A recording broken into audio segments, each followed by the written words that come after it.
What's going on, mi gente? It's Diego Montalvan here to talk about the game, Peru versus Ecuador. Man, it wasn't pretty. Uh, as a matter of fact, neither of Peru's game have been pretty this fecha, right? Against Colombia, now against Ecuador, that early goal brought morale down. Honestly, I felt like after that, Peru were out of it. They were very nervous. Many of the players, right? Um, I think Gareca got it wrong, right, in the lineup, uh, because as we saw, Ormeño just wasn't in it, right? I think personally, I don't think that the style that Peru plays suits him. I think he's more of an area man, and I think Peru's not used to that. I think we need someone that's a little bit faster that can play, into space with to feet, give and go.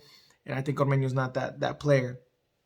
I think obviously we noticed yesterday after Valera came in that he created more space for the players. He pressured more. He's a little faster. He was just around, trying to bother the Ecuadorian defense, and that's something that I feel like Ormeño didn't do. And when Valera came in, like I said, created space, which gave more space to Carrillo, gave more space to the left side, gave more space for the midfield to come in, and even Advíncula, right? Because in the first half, let's be honest, it was one of Peru's worst halves, in my opinion. Like I said, Ormeño wasn't anywhere to be found. To me, Raciel Garcia, I think I thought he was a really good option based on sharing some of the similar characteristics to Christian Cueva, who was suspended. So I thought, why not? Maybe he can take down that right side of Ecuador's defense, where Preciado, I think, was one of the weaker links. But Raciel Garcia didn't take advantage. He didn't dribble. He didn't take him on. No one-on-ones. And I think from there you felt it trickled down, right, to Carrillo always having one or two extra defenders on him, which meant he didn't break space for Advíncula to come up, right? And then from there, Peña as well. I think he missed Cueva a lot because that association play, that give and go play, it just wasn't there. And I mean, big ups to Ecuador. They've been great. They're a young team who are physical. They're fast. They take many chances, and I think they're fun to watch, to be honest. So good for them. Man, that goal in the second minute really killed Peru, to be honest. In the beginning, it demoralized Peru at least that whole first half. And what was more demoralizing was the fact that that high ball was in part to the high line that Carlos Sambrano and Alexander Callens had, right? And Alexander Callens didn't read the ball, or he didn't read the play right. Alexander Callens has been Peru's best defender, I think, to me, since the qualifiers. And now he had a bad game. Let's be honest, he had a bad game. He just put up an Instagram post saying he was sorry, that it was his fault. To be honest, it's great that a player can, say it was my fault and own up to it. But I didn't think it was needed because, like I said, he's been great for many matches now, and he had a bad game. It was bound to happen to any of the players. But like I said, I think that's great that they noticed that, and they need to come back stronger in March, because what's to come is even crazier. The most important thing to me is that Peru is still alive. They're still within reach of making it to the World Cup. 1. And 2, they depend on themselves, solely on themselves. They don't have to depend on anyone else winning, losing, anything. They need to win or draw or get the points that are needed, and they're in. Is it going to be hard? Yeah, absolutely. Absolutely. What's to come next is Uruguay in Montevideo and Paraguay and Lima. Uruguay have woken up. So that's going to be tough. But it's not impossible. And then Paraguay and Lima. Yeah, Paraguay, honestly, they haven't been great in this qualifying run. Honestly, not great at all. So yeah, do Peru have chances there? Sure, but this is football, man, and you never know what's gonna happen. Now, I want to talk about Edison Flores, who, like I mentioned in an earlier video, he came back, and to many people, and myself included, I didn't think he was ready to be called up.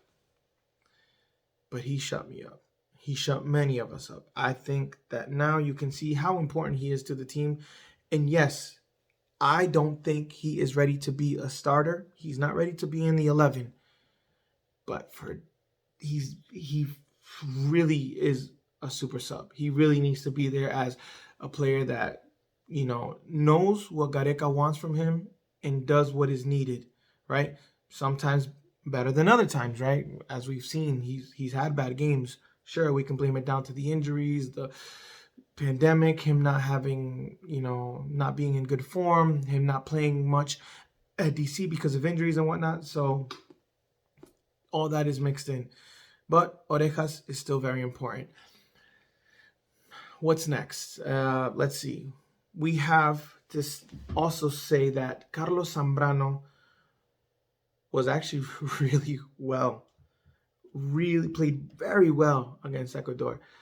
He covered a lot, defended a lot, covered for Alexander Callens a lot. And for so long, I think many of us have been talking, saying he's out of it, he's not playing with Boca.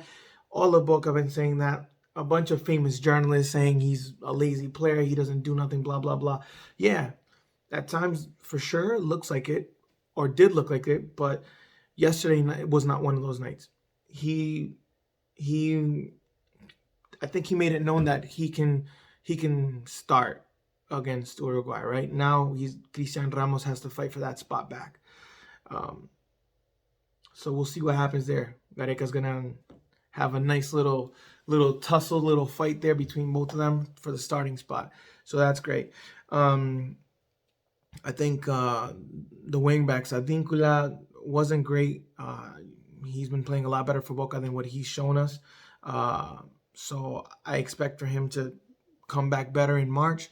Trauco, I understand why he started against Ecuador. Marcos Lopez, as we've seen, he got injured in the friendlies, played against Colombia, got injured again. He wasn't at 100. So I understand Trauco was going to be there. He was playing a little bit too high for me, especially with Raciel there, not covering as much for him. When Edison Flores usually started there was coverage when Miguel Trauco went up. But this time I felt not so much, and Miguel Trauco, that side got caught out a little bit. So that's that. I mean, Pedro Galese has been Pedro Galese. He's been great. Renato Tapia has been everywhere. Sure, I think at times, especially in the first half yesterday, he looked very nervous. He looked like he was holding onto the ball a little too long and either, got the ball taken away or misplaced the pass. But again, second half, everyone kind of, did a lot better with the introductions of Flores and Canchita coming on. So again, like I said, it wasn't a great game. It was pretty ugly, but we got a tie. And to be honest, yes, I wanted Peru to win at home, but if you would have told me before this doble fecha, right, against Colombia and against Ecuador, that Peru would have gotten 4 points out of those two games, I would have said, I'm signing right here. Where do I sign?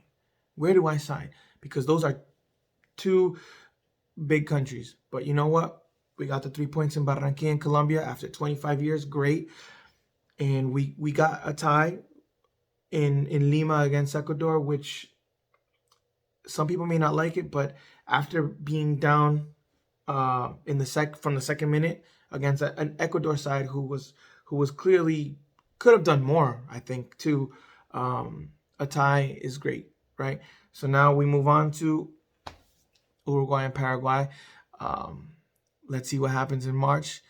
I'm going to try to bring some more information. We'll do some more stuff coming up soon, and hopefully get a video up next week for you guys. Thank you always. Please like, comment, subscribe.